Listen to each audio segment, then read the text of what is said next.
Good morning, students. Today we continue our discussions on the history of children's literature. So, this is a quick recap. We started with the early beginnings. We talked about the Anglo Saxon period. We talked about a certain work by this person, Adam of Malmesbury. He is said to be the first person to write all those lesson books for children. And it contained all those meanings, uses of the Bible, riddles, puzzles in Latin, which were these children should solve. So that kind of games were involved in these kind of text.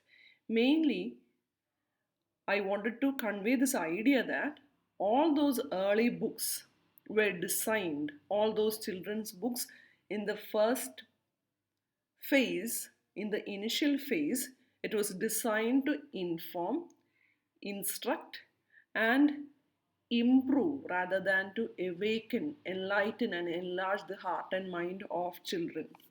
So it was just to inform, instruct, and improve.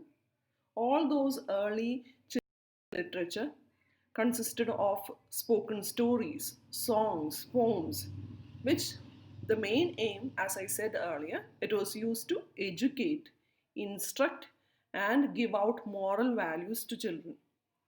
And I repeated this concept in my first class about this concept of childhood. It was only in the 18th century there was this development of this concept of childhood. And from then on, there is an emergence of a separate genre of children's literature with its own divisions, with its own expectations, and with a canon or becoming a canon of its own. So, in the earliest phase, we have all these educational books, books on conduct, books on morals, like we have ABC books. It is something like a book which is decorated with animals, plants, and all those human figures, and letters taking up the shape of human figures. And we particularly discussed these kinds of books. One is Hornbook. I talked about the details of this Hornbook, why is known as Hornbook. And the other one is chapbooks. We have discussed this already. And then we came to this Puritan period where they had this intense fear of God, and that reflected in their literature too, and it in turn reflected in children's literature. And these works, particularly these works which came during this period, children did not enjoy much because most of the time it will be some kind of an religious instructions. And later we came to the ideas of John Locke. So John Locke's ideas had a great influence for the upcoming children's literature. So he was the first one to introduce this concept that mind at birth is a blank page. The word is tabula rasa. നമ്മളുടെ മനസ്സ് എന്ന് പറയുന്നത് ജനിക്കപ്പം തന്നെ ഒരു blank പേജാണ്. അതിൽ നമ്മൾ എന്തെഴുതുന്നോ അതിനനുസരിച്ചായിരിക്കും ഒരാളുടെ സ്വഭാവം ഫോം ചെയ്യുന്നത്. So as I said earlier, children are not born either good or bad. It is through nurturing we can create good human beings. It was John Locke's ideas. And he also stated that children should be treated as rational creatures. They should be treated as rational creatures, and it is he who emphasized the importance of providing children with all those easy, pleasant books which will help to develop their minds rather than using all those force through all those physical discipline. It is, he believed that all those pleasant, easy books can develop their minds, can nurture them to become good human beings. And it was in 19th century or a few children's title became famous as classroom reading text. Among these, we have one of the famous one. It is Aesop fables, and the other one it is Charles Perrault's Tales of Mother Goose. So the popularity of these texts led to the creation of number of 19th century fantasy fairy tales which featured all those magic objects and talking animals. And the influence on children's literature were the ideas of Jean-Jacques Rousseau. So he was, as you know, he was a French philosopher who started a new philosophy in the education of children. And he was the one who stressed a return to nature. And his work, Emily, embodied that philosophy that children should be given the freedom to develop their natural interest and they should actually learn from all those real experiences. And his works had great influence on writers. So this is a one. So there were many misunderstandings on Rousseau's theory, and it gave rise to lot of didactic works, all those moral works, which contain all those moral preachings. One such work is given there. And we have discussed all these works. So these are actually the works written for adults, but later children grow interest on these works. So it is also treated as part of children's literature, not, though they are not purely of children's literature genre.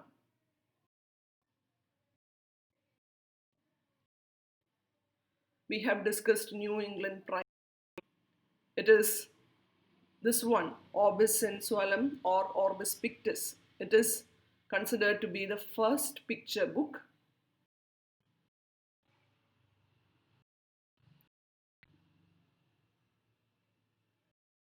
And now we come to the major part of children's literature. Here we begin our today's lecture. So this is John Newbery. So this is considered to be John Newbery's era because of the fact that he is known as the father of children's literature. He was the first one who conceived the idea of publishing books for the enjoyment and entertainment of children. As I said earlier, this modern children's book emerged in mid 18th century England. And there was this growing middle class. And there was still the influence of the ideas given out by Locke, that is, the theories of childhood innocence, child, child's mind being tabula rasa. So, in the 1740s, there was a cluster of London publishers who began to produce new books which were designed to instruct and at the same time give delight to young readers. Earlier, it was only meant to instruct young children. Here, they added a new element, that is, providing delight, providing enjoyment and entertainment for children. And here, we remember these names like Thomas Boorman and Mary Cooper. So, they had this collection, which is Tommy Thumb's Pretty Songbook, which is considered to be the nursery rhyme collection, the first known nursery rhyme collection. But the most celebrated of these pioneers is John Newbery. He had his first book for the entertainment of children, and it was titled A Little Pretty Pocket Book.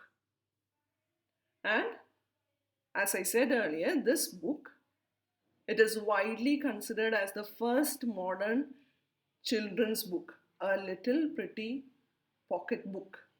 So it was the first children's publication aimed at giving enjoyment to children, containing all those correct blend of rhymes, picture stories, and games for pleasure.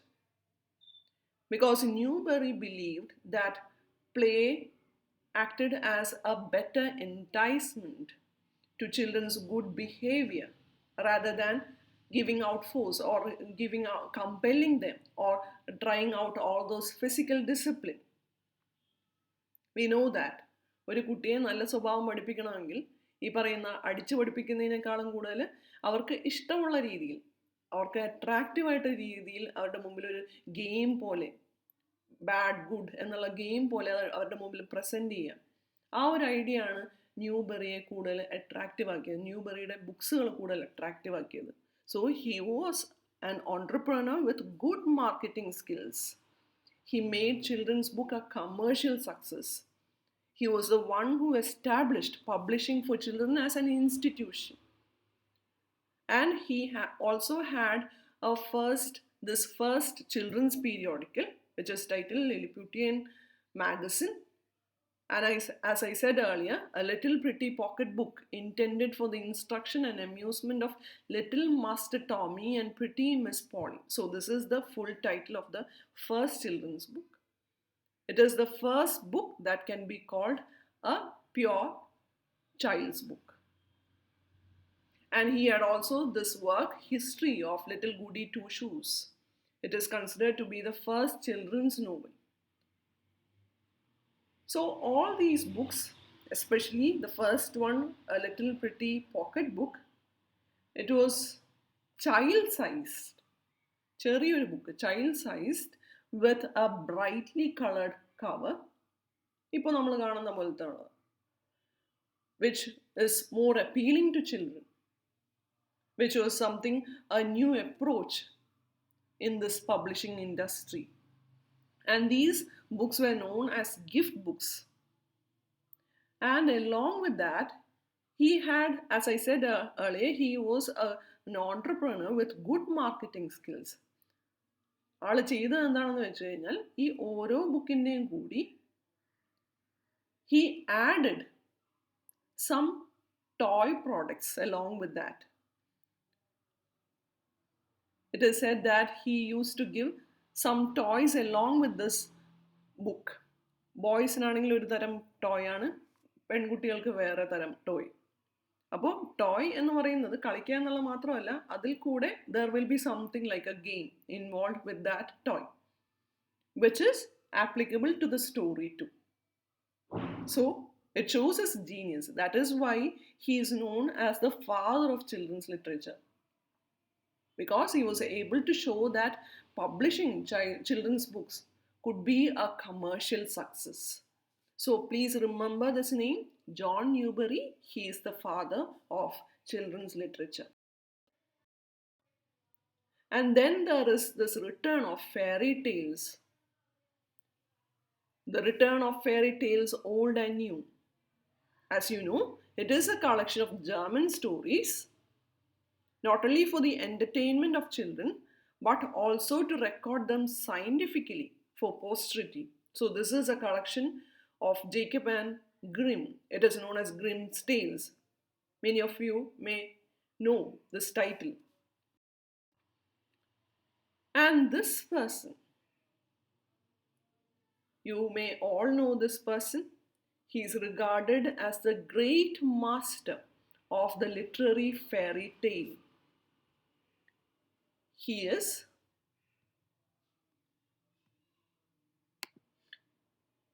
is Hans Christian Andersen, and you know almost all of his stories maybe. Some include Thumbelina, The Emperor's New Clothes, Nightingale, etc. We have another work, Edward Lear's Book of Nonsense, which marked the need for laughter in the normal development of children. കുട്ടികളുടെ വളർച്ചയ്ക്ക് അതിൻ്റെ അകത്ത് ഏറ്റവും important ആയിട്ടുള്ള ഒരു element ആണ് the need for laughter. So this is a book of nonsense. And this is Lewis Carroll. You all know he was actually a mathematics professor at Oxford University, and all his stories were actually written for a little girl named Alice Liddell, whom he was very fond of. So he had actions. You will be studying some of these works. It is, as you know, it is Alice Adventures in Wonderland and Through the Looking Glass. And then we have a period of realistic literature in this genre. It was this period which was marked with the appearance of stories of boys and girls who lived in simple home situations. And there were all those stories of adventure. There were stories of brave men, brave women, and also it narrated the history and growth of countries and also depicted the wonders of nature and science. So it actually happened in the late 19th and early 20th centuries. There was a plethora of children's novels featuring all those realistic, non magical plot lines. And we have the best example of realistic story by Louisa M. Alcott, who wrote this work, Little Women. So this is a story of four little girls and their petty quarrels, their courage and affection for one another. And then it was followed by another collection. It is Little Men. So here we end our discussions on history of children's literature. ഇത് എല്ലാം cover ചെയ്തിട്ടില്ല. This is just a brief outline on this history of children's literature. We'll be moving to an essay by Felicity Hughes in our next class, where we'll deal with all these themes, all these ideas in detail. This is a class just to give you an idea about what happened, how did it begin, what was the nature in the beginning, and how did it change in its gradual movement towards 20th century. So I hope it is clear. If you have any doubts, please ask me. Thank you, girls. Have a nice day.